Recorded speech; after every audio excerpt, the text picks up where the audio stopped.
Hi friends, అందరికీ నమస్కారం. Welcome to Sudha wonders. Friends, ఈరోజు మా లంచ్‌లోకి టమాటా పప్పు చేస్తున్నాను. ఎలా చేయాలో మన వీడియోలో చూపిస్తాను ఫ్రెండ్స్. ఎలా చేయాలంటే కందిపప్పు ముందుగా కడిగి ఒక 10 నిమిషాలు నానబెట్టుకోవాలి ఫ్రెండ్స్. అవి నానేలోపు టమాటాలు, పచ్చిమిర్చి, ఆనియన్స్ కోసుకొని దాన్ని కుక్కర్‌లో వేసేసుకొని స్టవ్ వెలిగించుకోవాలి ఫ్రెండ్స్. కుక్కర్ 3 విజిల్స్ వచ్చే వరకు ఉంచుకొని కట్టేసుకోవాలి.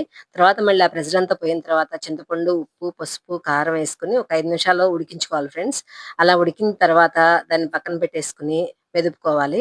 అది మెదుపుకున్న తర్వాత మనం బాండీ పెట్టుకుని తాలింపు వేసుకోవాలి ఫ్రెండ్స్. తాలింపులోకి ముందుగా బాండీ పెట్టుకుని ఆయిల్ వేసుకుని వేడెక్కనివ్వాలి.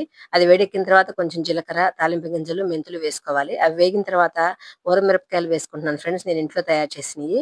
అవి వేసుకుని అవి కూడా వేగిన తర్వాత చిన్నులపై కొంచెం దంచి వేసుకోవాలి ఫ్రెండ్స్. చిన్నులపై దంచిన తర్వాత కరివేపాకు, కొత్తిమీర వేసుకుని లాస్ట్‌గా పసుపు వేసుకుని ఆ తాలింపుని తీసుకొని పప్పులో వేసేసుకోవటం ఫ్రెండ్స్.